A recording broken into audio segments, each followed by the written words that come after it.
अब देख रहे हैं आज की ताजा खबर। मैं हूं आपके साथ जसप्रीत कौर। कोयला तस्करी मामले में आज सीबीआई अभिषेक बनर्जी की पत्नी की बहन मेनका गंभीर से पूछताछ होगी। यह पूछताछ सुबह 11 बजे मेनका गंभीर के घर पर ही होगी। ममता बनर्जी के भतीजे अभिषेक बनर्जी की पत्नी रुजिरा और उनकी बहन मेनका को कल सीबीआई ने पूछताछ का नोटिस दिया था। बताया गया कि अभिषेक बनर्जी की पत्नी रुजिरा को जल्द ही दूसरा नोटिस भी भेजा जाएगा। अभिषेक बनर्जी की पत्नी को कल ही कोयला तस्करी मामले की जांच में शामिल होने को कहा गया है। सीबीआई ने कोयला तस्करी घोटाले के मामले में नवंबर 2020 में पहली एफआईआर दर्ज की थी। बीते एक हफ्ते के समय सीबीआई ने मामले की जांच तेज की है। शुक्रवार को ही सीबीआई ने बंगाल के 4 जिलों में 13 जगहों पर छापेमारी भी की थी। देखिए, सीबीआई का काम कर रहा है, ऐसे इसमें कुछ राजनीति नहीं है। तृणमूल को पता है, क्योंकि जब 2016 में उन्होंने लड़ा था उस टाइम में भी शारदा नाडा हुआ था। उस टाइम में भी जब इसका पूरा इंक्वायरी चल रहा था उस टाइम में बोला था नहीं इसमें कुछ है। ममता बनर्जी उस टाइम में भी स्वीकार किया था, जो चोरी किया है उसको अभी टिकट उन्होंने नहीं देंगे। पश्चिम बंगाल की सियासत अब एक ऐसी धुरी के इर्द गिर्द घूमने लगी है जहां सिर्फ आरोप प्रत्यारोप ही नहीं रह गए हैं, बल्कि पुराने जख्म भी टीएमसी के लिए नासूर का काम कर रहे हैं।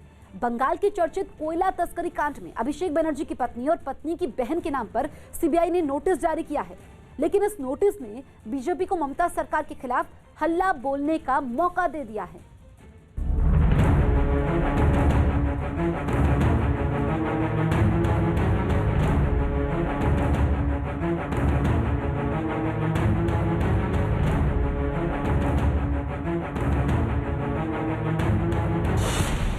चुनाव से पहले फिर बढ़ी ममता की मुसीबत।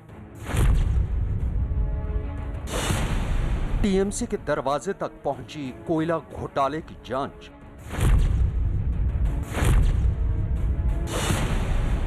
हजारों करोड़ के घोटाले पर टीएमसी को घेरने में जुटी बीजेपी।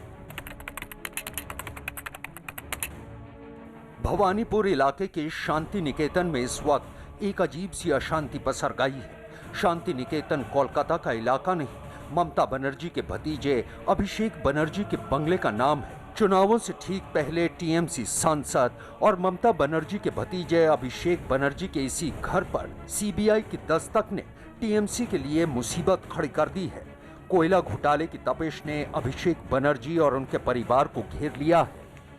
अभिषेक बनर्जी के घर सीबीआई की टीम पहुंची थी और उनके पत्नी के नाम पर नोटिस दिया है। कोयला घोटाले से जुड़े मामले को लेकर सीबीआई की करीब 10 से 15 टीम के सदस्य आए थे और इसी निवास पर गए थे और उन्होंने नोटिस दिया था और पूछताछ में शामिल होने के लिए बुलाया था। इसके बाद नोटिस में ये बात का जिक्र है कि उनकी पत्नी आए और पूछताछ में शामिल हो। इसके अलावा जो अन्य बातें उसमें कही गई हैं कि जो पिछले कई दिनों से कोयला घोटाले को लेकर पश्चिम बंगाल के अलग अलग हिस्सों में छापेमारी का दौर जारी है, उसको लेकर सीबीआई की टीम को अभिषेक बनर्जी की पत्नी से पूछताछ करनी है। कोयला तस्करी केस में अभिषेक बनर्जी और उनका परिवार भी सीबीआई और ईडी के रडार पर है। इसी कड़ी में रविवार दोपहर करीब 2 बजे सीबीआई की टीम लाव लश्कर के साथ अभिषेक बनर्जी के घर पहुंच गई, जहां अभिषेक बनर्जी की पत्नी रुजिरा बनर्जी को पूछताछ के लिए नोटिस दिया गया। साथ ही रुजिरा की बहन और अभिषेक बनर्जी की साली मेनका गंभीर को भी सीबीआई ने नोटिस दिया है। सीबीआई सूत्रों के मुताबिक सीबीआई को शक है कि रुजिरा बनर्जी के लंदन और थाईलैंड के 2 खातों में करोड़ों रुपए का लेन देन हुआ। इतना ही नहीं, सीबीआई को यह भी शक है कि यह पैसा कोयला माफिया ने रुजिरा के बैंक अकाउंट में ट्रांसफर किया। इस नोटिस से तिलमिलाए अभिषेक बनर्जी का करीब 2.25 घंटे बाद ट्विटर पर जवाब आया, जिसमें उन्होंने सीबीआई की इस कार्रवाई पर सवाल उठाते हुए कहा कि वो किसी भी कीमत पर डरने वाले नहीं हैं। 2 बजे सीबीआई ने मेरी पत्नी के नाम एक नोटिस भेजा। हमें कानून पर पूरा भरोसा है, फिर भी अगर उन्हें लगता है कि वो इस चाल से हमें डरा लेंगे तो वो गलत फहमी में है। हम उनमें से नहीं हैं जो घुटने टेक देंगे। उधर सीबीआई से घिरे भतीजे को बचाने के लिए खुद ममता बनर्जी ने भी मोर्चा संभाल लिया है। আর আমি তো শুনেছি কখনো কখনো বলছে দিল্লির কোনো কোনো নেতা বাঙালিদের মেরুদণ্ড কি করে ভেঙে দিতে হয় আমরা জানি। আমি বলি আসুন না একটু চেষ্টা করে দেখুন না। অনেকবার তো ভেঙে দেওয়ার চেষ্টা করেছেন, আজও করছেন। আপনাদের ধমকানি চমকানি আর জেল টেল দেখি প্লিজ আমাদের ভয় দেখাবেন না। सीबीआई ने कोयला तस्करी से जुड़े एक मामले में अभिषेक की पत्नी के खिलाफ ये एक्शन लिया है, इसलिए ये भी समझना जरूरी है कि आखिर कोयला तस्करी से जुड़ा ये मामला है क्या, जिसने चुनाव से ठीक पहले ममता बनर्जी और उनके कुनबे की नींद उड़ा दी है। दरअसल कोयला तस्करी से जुड़े मामले की जांच पिछले साल सितंबर से ही शुरू हुई थी। बीजेपी उसी वक्त से टीएमसी पर लगातार आरोप लगाती रही है। बीजेपी नेताओं का आरोप है कि कोयला घोटाले का काला पैसा टीएमसी तक भी पहुंचा। आरोप लग रहा है कि इसका फायदा भाईपो यानी ममता बनर्जी के भतीजे अभिषेक बनर्जी को हुआ। अभिषेक बनर्जी के करीबी विनय मिश्रा पर भी सीबीआई छापा डाल चुकी है।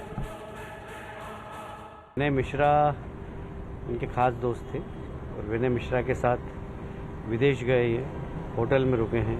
वो सारे तथ्य हमारे पास इनकी पार्टी के लोगों ने हमको दिए। इनकी पार्टी के लोगों ने हमको बताया कि किस प्रकार कोयले का पैसे की वसूली हो रही है और कौन कौन इसको कहाँ कहाँ भेज रहा है। वो हमें भी बताया था, वो सीबीआई को भी बताया होगा। अभिषेक बनर्जी ने विनय मिश्रा समेत 15 युवाओं को महासचिव बनाया था, जबकि टीएमसी ने सीबीआई जांच पर रोक लगाने के लिए हाईकोर्ट में याचिका दायर की थी।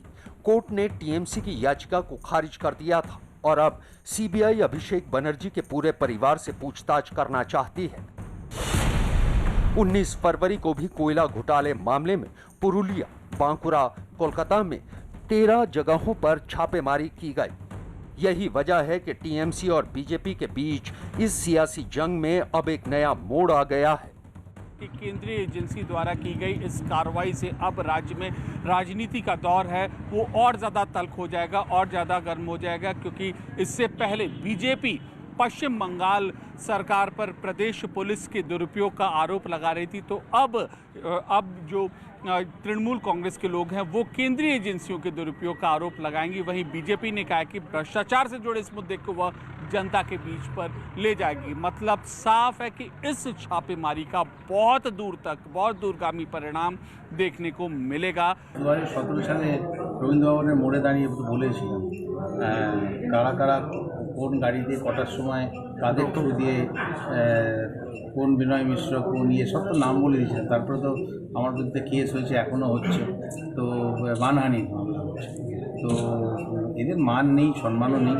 কাজেই আমার এটাই বলা, রাজনৈতিকভাবে আমরা তো নিশ্চয়ই বলবো এই কথাটা, কিন্তু সেন্ট্রাল এজেন্সি সিবিআই হোক বা ইডি হোক বা এনআইএ হোক, এদেরকে এরা যখন তদন্ত করে তখন তদন্ত করার পেছনে প্রচুর প্রমাণ থাকে, 2 প্রমাণ সহ সেগুলো আদালতে পেশ করতে হয়। चुनावों से ठीक पहले अभिषेक बनर्जी पर सीबीआई का शिकंजा पार्टी के लिए बड़ी मुसीबत साबित हो सकता है, क्योंकि अभिषेक बनर्जी बंगाल की सीएम के भतीजे हैं। मौजूदा वक्त में वो टीएमसी युवा विंग के अध्यक्ष हैं। डायमंड हार्बर से टीएमसी के सांसद हैं। 2019 में अभिषेक बनर्जी ने दूसरी बार लोकसभा चुनाव जीता। टीएमसी में ममता बनर्जी के बाद दूसरे सबसे बड़े नेता हैं। अभिषेक को ममता बनर्जी का सियासी वारिस भी माना जाता है। यही वजह है कि सीबीआई के एक्शन में आने के बाद अभिषेक बनर्जी के घर और आसपास के इलाके को भी छावनी में तब्दील कर दिया गया है। सीबीआई ने जैसे ही नोटिस दिया है उसके बाद सांसद अभिषेक बनर्जी के घर पर पश्चिम बंगाल पुलिस के लोगों की मौजूदगी बढ़ा दी गई है। आप देख सकते हैं कोलकाता के भवानीपुर में अभिषेक बनर्जी का घर है, शांति निकेतन इस घर का नाम है, और यहाँ पर पश्चिम बंगाल पुलिस के जो जवान हैं उनकी संख्या बढ़ा दी गई है। हालांकि ये हाई सिक्योरिटी जोन है, लेकिन अब जबकि सीबीआई की टीम आधे घंटे तक यहाँ थी और उसके बाद नोटिस देने की प्रक्रिया यहाँ पर शुरू की गई और उसके बाद सीबीआई की टीम गई, उसके बाद ये पश्चिम बंगाल पुलिस के जवानों की जो मौजूदगी है वो बढ़ाई गई है। और न केवल पश्चिम बंगाल पुलिस के जवान हैं बल्कि एसटीएफ और इंटेलिजेंस टीम के भी यहाँ पर जवान मौजूद हैं। अभिषेक बनर्जी और उनके परिवार के खिलाफ सीबीआई का ये एक्शन पार्टी को रास नहीं आ रहा है। टीएमसी का साफ कहना है कि पार्टी किसी भी तरह से डरने वाली नहीं है। पहले से तय बेहद निराशाजनक, बीजेपी के सभी सहयोगी उसे छोड़ चुके हैं, इसलिए सीबीआई और ईडी ही साथियों के रूप में बचे हैं। हम इसके खिलाफ लड़ेंगे, हम डरे नहीं हैं। हमें भरोसा है कि लोग वोटिंग के दौरान मुंह तोड़ जवाब देंगे। अभिषेक बनर्जी के खिलाफ सीबीआई की इस कार्रवाई ने बीजेपी को टीएमसी पर हमला बोलने का बड़ा मौका दे दिया है। कभी ममता बनर्जी का दायां हाथ माने जाने वाले बीजेपी नेता शिवेंदु अधिकारी ने टीएमसी पर जोरदार हमला बोला है। তার এজেন্সির নিয়ম অনুযায়ী আইন অনুযায়ী করবে, এটা তার সেখানে নিয়ে আমি কোনো মন্তব্য করব না। কিন্তু এই আসানসোলের মাটিতে দাঁড়িয়ে এখানকার একটা সাদা বাচ্চা 8 থেকে 80 সবাই জানে যে লালা অনুপ মাঝি তার টাকা কারা নিত, ও সেই টাকা যে তোলাবাজ ভাইপোর বাড়িতে গেছে সবাই জানে। এবং আমি তমলুকের একটা সভাতে বলেছিলাম থাইল্যান্ডের ব্যাংককের কাশিকর যে ব্রাঞ্চ সেখানে টাকা জমা পড়তো ভাট। कोयला तस्करी मामले में आरोप है कि अवैध रूप से कई हजार करोड़ के कोयले का न सिर्फ गैर कानूनी खनन किया गया बल्कि बाकायदा एक रैकेट चलाकर उसे ब्लैक मार्केट में बेचा गया। कोयले के इस काले खेल में जिनके हाथ रंगे उन सफेद पोशों में टीएमसी के कई नेताओं पर आरोप है और उसी लिस्ट में एक नाम ममता बनर्जी के भतीजे अभिषेक बनर्जी का भी है। यही वजह है कि बीजेपी ने एक बार फिर बंगाल से टीएमसी की विदाई का ऐलान कर दिया है। जितना 2017 में उत्तर प्रदेश के अंदर उफान नहीं था, उससे ज्यादा उफान, उससे ज्यादा उत्साह, उससे ज्यादा खुशी मैं पश्चिम बंगाल की जनता के अंदर देख रहा हूं और कह सकता हूं कि कमल खिलने जा रहा है, भाजपा की सरकार बनने जा रही है और टीएमसी की विदाई होने जा रही है। एक तरफ कोयला घोटाले की जांच में सीबीआई और ईडी सबूतों की तलाश में जुटी है, तो दूसरी तरफ बीजेपी के प्रचार अभियान का काफिला तेजी के साथ आगे बढ़ता जा रहा है। इसी कड़ी में सोमवार को प्रधानमंत्री नरेंद्र मोदी एक बार फिर बंगाल पहुंच रहे हैं। एक महीने में ये तीसरा मौका है जब पीएम मोदी बंगाल दौरे पर है। हल्दिया के बाद हुगली जिले में पीएम मोदी न सिर्फ एक विशाल जनसभा को संबोधित करने जा रहे हैं बल्कि करोड़ों की परियोजनाओं को हरी झंडी भी दिखाने जा रहे हैं। पीएम मोदी ने खुद ट्वीट कर हुगली में मेट्रो सेवा के विस्तार को लेकर जानकारी दी। उन्होंने ट्वीट करते हुए लिखा, नवापाड़ा से दक्षिणेश्वर तक की मेट्रो रेल सेवा का उद्घाटन किया जाएगा। ये योजना काफी विशेष है। इस परियोजना से पवित्र काली माता मंदिर तक के सफर में आसानी होगी। ऐसे मंदिर भारत की संस्कृति के जीवंत प्रतीक हैं।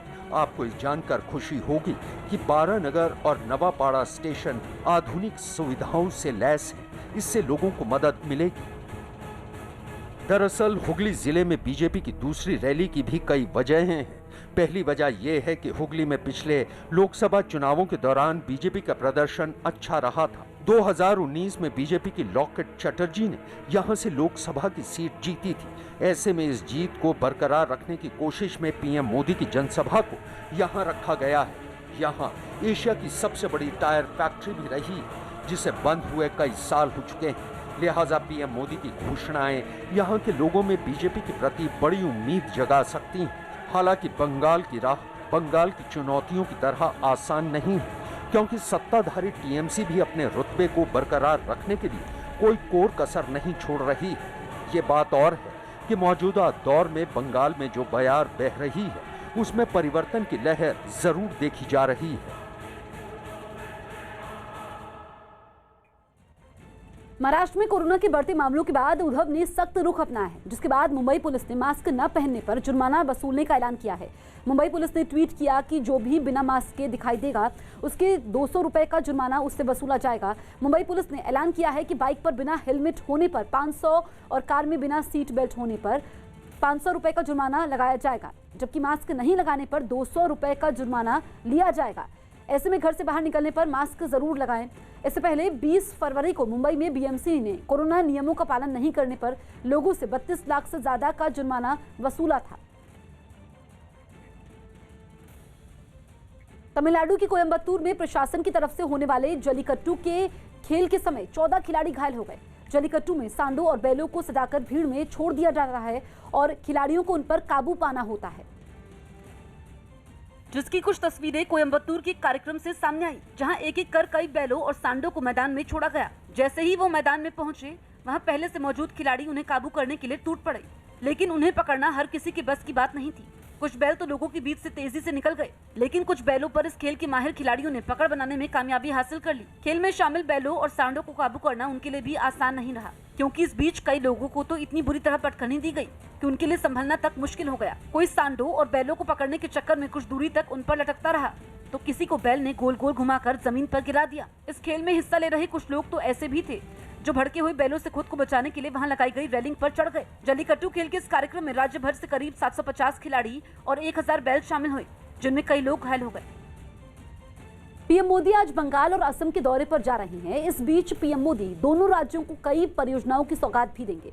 पीएम मोदी सुबह लगभग 11:30 बजे असम के धेमाजी के सीलापाथर में आयोजित एक कार्यक्रम में तेल और गैस क्षेत्र की महत्वपूर्ण परियोजनाओं को राष्ट्र को समर्पित करेंगे। इस कार्यक्रम के समय पीएम इंजीनियरिंग कॉलेजों का शिलान्यास और उद्घाटन भी करेंगे। इसके बाद पीएम मोदी शाम करीब 4:30 बजे पश्चिम बंगाल के हुगली में कई रेलवे परियोजनाओं को राष्ट्र को समर्पित और उसका उद्घाटन करेंगे। पीएम कालीघाट और दक्षिणेश्वर के 2 विश्व प्रसिद्ध काली मंदिरों को जोड़ने वाली मेट्रो को हरी झंडी भी दिखाएंगे। साथ ही हुगली में पीएम मोदी एक जनसभा को भी संबोधित करेंगे।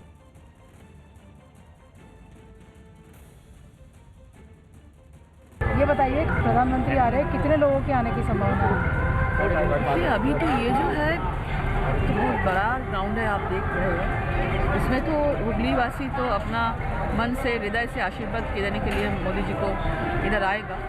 अभी तो ये 50-60 हज़ार का तो अभी कैपेसिटी है, लेकिन मुझे लगता है बहुत सारे लोग आएंगे। क्या आशा करते, क्या कहेंगे प्रधानमंत्री, किस तरह की आशा है हुगली के वासियों की? खास बंगाल के लिए तो प्रधानमंत्री जी बहुत सारा स्कीम योजना इनागोरेट किया है। रेल का बहुत सारा जो स्कीम है उन्होंने अभी तक इनागोरेट किया है। के बंगाल के लिए, हुगली वासी के लिए, किसान के लिए, लेबर के लिए, जो हमारा जो महिला है, सबके लिए बताएंगे कि सबको पता है कि बंगाल में 10 साल हो गया है, उसके आगे 34 ईयर्स चला गया था, कुछ भी नहीं हुआ है। बांग्ला को सोनार बांग्ला करने के लिए प्रधानमंत्री जी वार्ता देंगे। यूपी के आगरा में पुलिस ने मुठभेड़ के समय 50,000 के इनामी बदमाश को धर दबोचा। पुलिस ने मुठभेड़ के समय बदमाश गोली लगने से घायल हो गया, जिसे बाद में अस्पताल में भर्ती करवाया गया। पकड़े गए इनामी बदमाश का नाम गब्बर है, जो पिछले साल दिसंबर से एक सिपाही की हत्या के मामले में फरार चल रहा था। पिछले साल अवैध खनन रोकने गए सिपाही पर ट्रैक्टर चढ़ाकर हत्या कर दी गई थी। तभी से बदमाश की पुलिस को तलाश थी। हालांकि बदमाश का एक साथी रात के अंधेरे में फरार होने में कामयाब रहा। यूपी के बरेली से हैरान करने वाली कुछ तस्वीरें सामने आई, जहां कोरोना अस्पताल के स्वास्थ्य कर्मियों ने अस्पताल के अंदर ही जमकर डांस किया। बताया गया कि ये वीडियो कुछ दिन पुराना है, जो अब सोशल मीडिया पर वायरल हो रहा है। इस वीडियो में अस्पताल के अंदर कुछ स्वास्थ्यकर्मी गीतों की धुन पर डांस करते दिखाई दिए। इतना ही नहीं, एक स्वास्थ्यकर्मी तो डांस के समय अपनी यूनिफॉर्म भी हवा में लहराने लगी। जश्न का ये सिलसिला काफी देर तक वहां चलता रहा।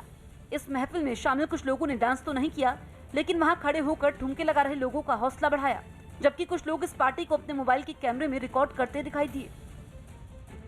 पुदुचेरी में कांग्रेस की सामी सरकार के लिए आज का दिन बेहद अहम है। कांग्रेस और डीएमके की गठबंधन वाली सरकार को आज विधानसभा में अपना बहुमत साबित करना है। 4 कांग्रेस विधायकों के इस्तीफे की वजह से कांग्रेस की सामी सरकार पहले से ही अल्पमत में थी और रविवार को कांग्रेस और डीएमके के 2 और विधायकों ने इस्तीफा देकर नारायण सामी की सरकार की मुश्किलों को और बढ़ा दिया है। रविवार को कांग्रेस के विधायक के लक्ष्मी नारायण और डीएमके के विधायक वेंकटेशन के इस्तीफा देने के बाद 33 सदस्यीय विधानसभा में कांग्रेस और डीएमके के गठबंधन के विधायकों की संख्या घटकर 11 पहुंच गई है। Finally, we have decided that we will disclose our strategy in the floor of the House at the time when the Assembly commences. 13 साल पुराना एक हत्याकांड एक बार फिर सुर्खियों में है। 13 साल पहले इस केस ने पूरे देश को दहला दिया था। दरअसल ये वो खौफनाक केस है जिसमें घर की इकलौती बेटी ने अपने आशिक के साथ मिलकर घर की खुशियों को मातम में बदल दिया था और एक साथ एक ही रात में 7 कत्ल को अंजाम दिया था। अब 13 साल बाद खूनी इश्किया की स्टोरी में कातिल बेटी को फांसी देने की तैयारी शुरू हो गई है। बस इंतजार है तो उसके डेथ वारंट का।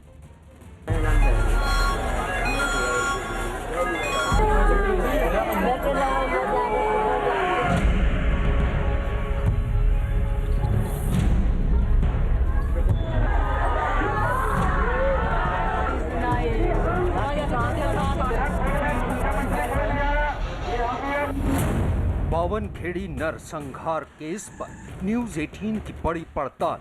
ये वही गांव है बावनखेड़ी जहां शबनम ने अपने परिवार के 7 लोगों का बेदर्दी से कत्लेआम कर दिया था।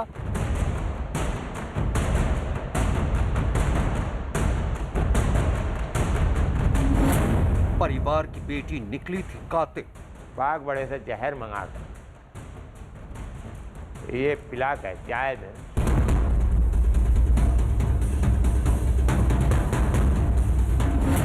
बेटी शबनम को मिली सजाए मौत। अपने पापा को सबसे पहले काटा था, जिसमें सर इसने पकड़े और काटा सलीम ने।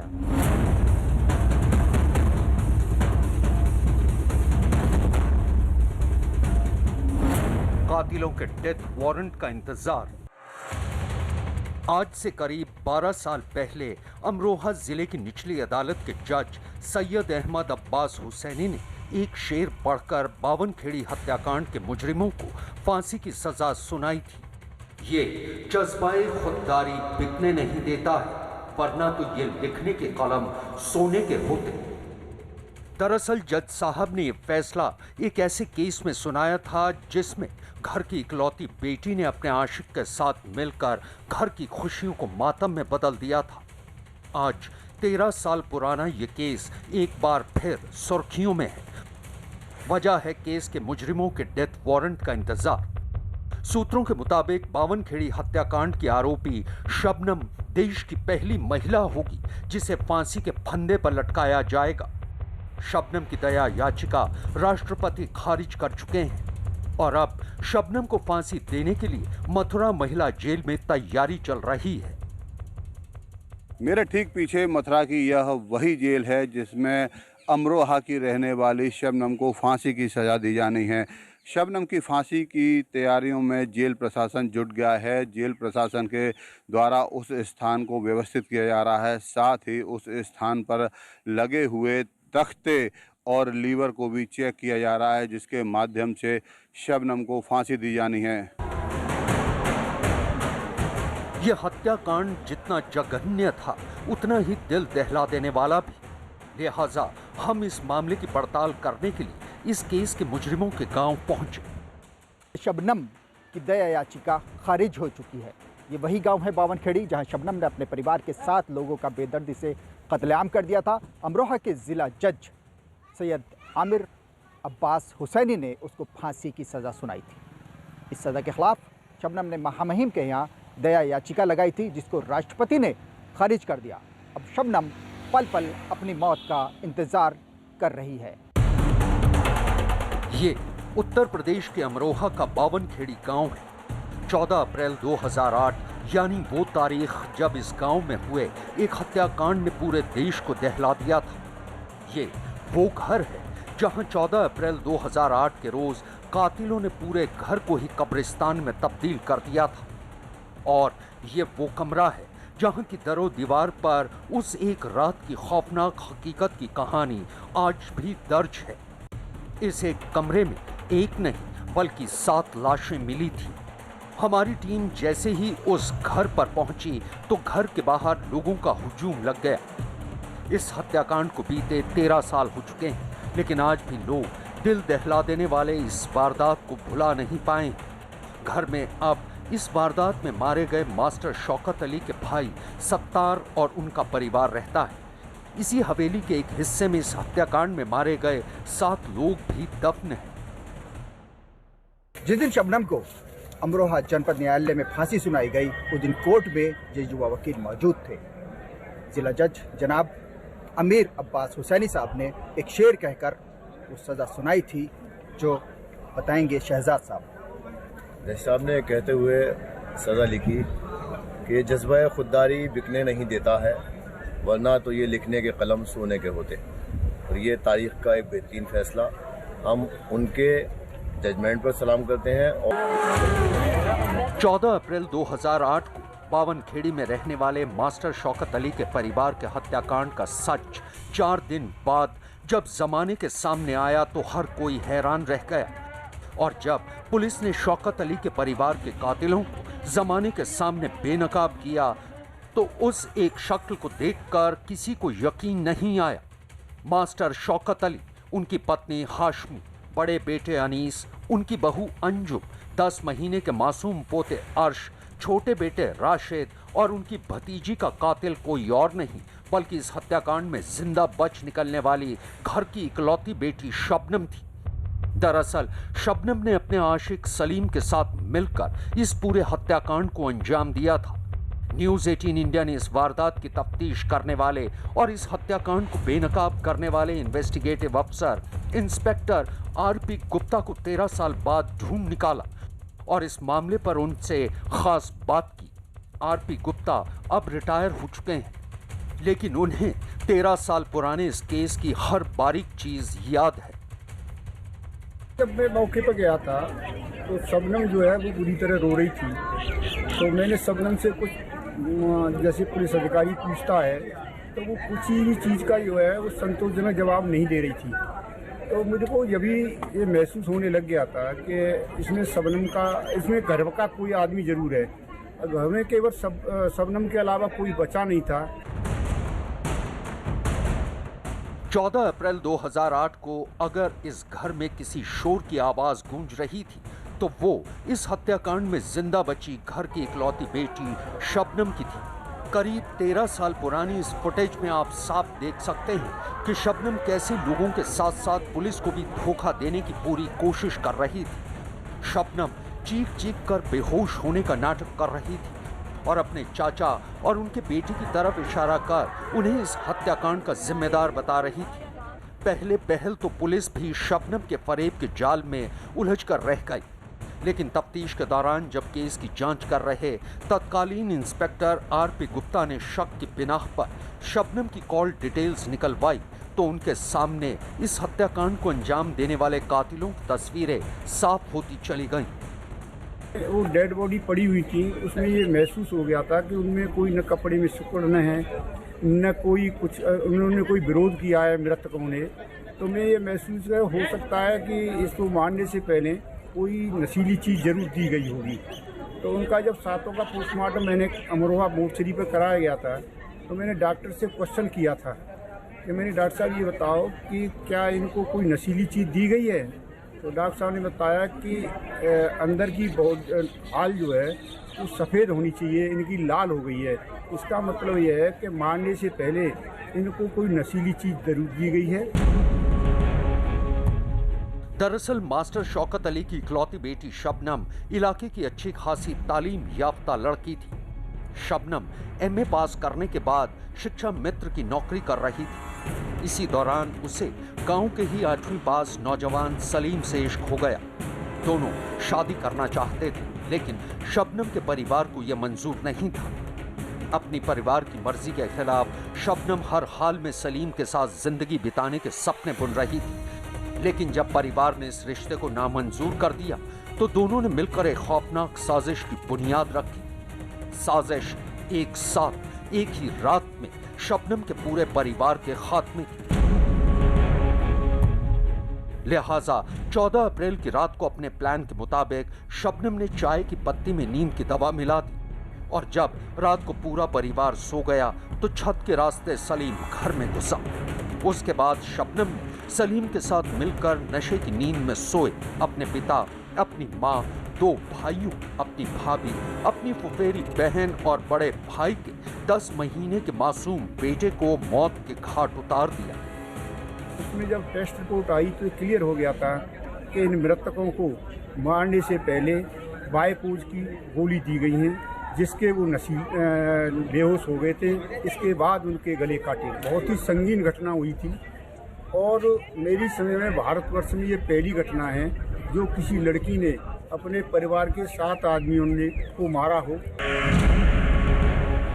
दरअसल हत्याकांड की रात में शबनम और उसके प्रेमी सलीम के बीच 52 बार फोन पर बातचीत हुई थी। पुलिस ने जब शबनम के फोन की सीडीआर निकलवाई तो उसे पता चला कि शबनम ने 3 महीने में एक नंबर पर 900 से ज्यादा बार फोन किया था। पुलिस ने उस नंबर की जांच की तो उसे पता चला कि वो नंबर गांव में आरा मशीन चलाने वाले उसके आशिक सलीम का था। इसी के बाद जब पुलिस ने दोनों से सख्ती से पूछताछ की तो हत्याकांड का पर्दा उठ गया। साल 2009 में इस हत्याकांड के दोनों मुजरिमों शबनम और सलीम को निचली अदालत ने फांसी की सजा सुनाई थी। हाई कोर्ट और सुप्रीम कोर्ट ने भी दोनों की फांसी की सजा को बरकरार रखा था। दोनों ने राष्ट्रपति को दया याचिका भेजी थी, जिसे राष्ट्रपति खारिज कर चुके हैं। 13 साल बाद अब मास्टर शौकत के भाई और उनका परिवार शबनम और सलीम को जल्द से जल्द फांसी देने की मांग कर रहे हैं। जिसे दौलत दी है शबनम ने, वो उसकी डेड बॉडी ले या मत ले, ये गांव वाले ले, कोई भी ले, और बहरहाल मैं नहीं लेने की, मैं ताजा जख्म नहीं करने की, मैं बहुत दुखी हो गई हूँ। न्यूज़ 18 इंडिया शबनम के घर के बाद इस वारदात के दूसरे मुजरिम सलीम के घर पहुंचा। वहां हमसे अपने बेटे की बात करते हुए सलीम के पिता अहमद रऊफ खान की आंखें भर आईं। जिंदगी का जो है सहारा है, हम तो छुटवाना चाहते हैं। हमारा है क्या, औलाद से ज़्यादा क्या होती है बात। तो पैरवी चल रही है आपकी तरफ से? वो जो है सुप्रीम कोर्ट से। क्या कहना चाहती हैं सलीम के बारे में? सलीम के बारे में मैं रिहा चाहती हूँ कि रिहा हो जाए, मेरा बेटा मेरे पास आ जा। इसी दौरान हमारी मुलाकात शबनम और सलीम के नाबालिग बेटे से भी हुई। वो चाहता है कि उसकी अम्मी की फांसी की सजा माफ कर दी जाए और इसके लिए उसने राष्ट्रपति से गुहार भी लगाई है। बटी अंकल जी, मैं चाहता हूँ कि आप मेरी मम्मा जी को माफ कर दें, जो उन्होंने करा है उसके लिए, और उन्हें फांसी ना चढ़ाए। लेकिन जानकारों का मानना है कि शबनम की फांसी शायद रुक जाए, क्योंकि शबनम की तरफ से उसके वकीलों ने गुरुवार को उत्तर प्रदेश के राज्यपाल आनंदीबेन पटेल को एक बार फिर दया याचिका भेजी है। शबनम के संबंध में इन्होंने प्रार्थना पत्र दिया है, जिसे माननीय राज्यपाल महोदय को प्रेषित किया जा रहा है। अच्छा, क्यों दिया है, किस लिए दिया है ये? दया याचिका के लिए। अच्छा, पहले दया याचिका खारिज हो चुकी है? खारिज हो चुकी है, दोबारा इन्होंने प्रार्थना पत्र दिया है, जिसे अग्रसारित कर माननीय राज्यपाल महोदय को प्रेषित किया जा रहा है। फिलहाल इस हत्याकांड का दूसरा आरोपी सलीम नैनी जेल में बंद है। सलीम को भी फांसी की सजा मिली है और उसकी दया याचिका राष्ट्रपति के पास लंबित है। सूत्रों के मुताबिक फिलहाल रामपुर जेल में बंद शबनम को फांसी देने की तैयारी शुरू हो गई है और मथुरा जेल के फांसी घर में साफ सफाई, लीवर और तख्त को ठीक करने का काम किया जा रहा है। लेकिन ये तभी होगा जब पावनखेड़ी हत्याकांड के दोनों मुजरिमों के डेथ वारंट पर साइन हो जाएगा। उन्नाव केस में भड़काऊ ट्वीट करने के मामले में पुलिस ने केस दर्ज कर लिया। यूपी के उन्नाव में दो बहनों की हत्या के मामले में भड़काऊ और मनगढ़ंत ट्वीट करने के आरोप में पुलिस ने कांग्रेस नेता उदित राज समेत 8 नेताओं के खिलाफ आईटी एक्ट की धाराओं में केस दर्ज कर लिया। मुंबई पुलिस की एंटी नारकोटिक्स सेल ने बांद्रा इलाके से एक आदमी को 212 ग्राम हेरोइन के साथ गिरफ्तार कर लिया। पकड़ी गई ड्रग्स की अंतर्राष्ट्रीय मार्केट में कीमत 63,60,000 रुपए बताई जा रही है। दिल्ली के छावला इलाके में हथियारबंद 5 बदमाश एक फाइनेंसर की सरेआम गोली मारकर हत्या करके फरार हो गए। हत्या की पूरी घटना सीसीटीवी में रिकॉर्ड हो गई। घटना से 2 दिन पहले फाइनेंसर के हेल्पर को भी गोली मार दी गई थी। रुबीना दिलैक ने बिग बॉस 14 का खिताब अपने नाम कर लिया। फाइनल में रुबीना ने शानदार खेल खेलते हुए राहुल वैद्य को शिकस्त दे दी, जिसके बाद रुबीना को ट्रॉफी के साथ 36 लाख रुपए से नवाजा गया। ओडिशा के मलकानगिरी में एक लैंडलाइन धमाके की चपेट में आने से बीएसएफ का जवान बुरी तरह घायल हो गया, जिसे एयरलिफ्ट करके अस्पताल पहुंचाया गया। यूपी के अलीगढ़ में 10 से ज्यादा बंदरों की गोली मारकर हत्या करने के मामले में पुलिस ने केस दर्ज कर मामले की जांच शुरू कर दी। केंद्रीय खेल मंत्री किरण रिजिजू ने युवा पीढ़ी को ओलंपिक में पदक जीतने की जरूरत पर जोर देते हुए कहा कि वो भारत को खेल में वैश्विक महाशक्ति बनाना चाहते हैं। We must be at least in the top rank in the Olympic in the future. Japan की स्टार खिलाड़ी नाओमी ओसाका ने मेलबर्न में हो रहे ऑस्ट्रेलियाई ओपन टेनिस प्रतियोगिता में अमेरिका की 22वीं वरीयता प्राप्त जेनिफर ब्रॉडी को सीधे सेटों में 6-4, 6-3 से हराकर खिताब अपने नाम कर लिया। भारत के स्टार विकेटकीपर बल्लेबाज ऋषभ पंत ने फ्रंट हैंड स्प्रिंग करते हुए एक वीडियो शेयर किया और लोगों को ऐसा करने का चैलेंज दे दिया। पाकिस्तान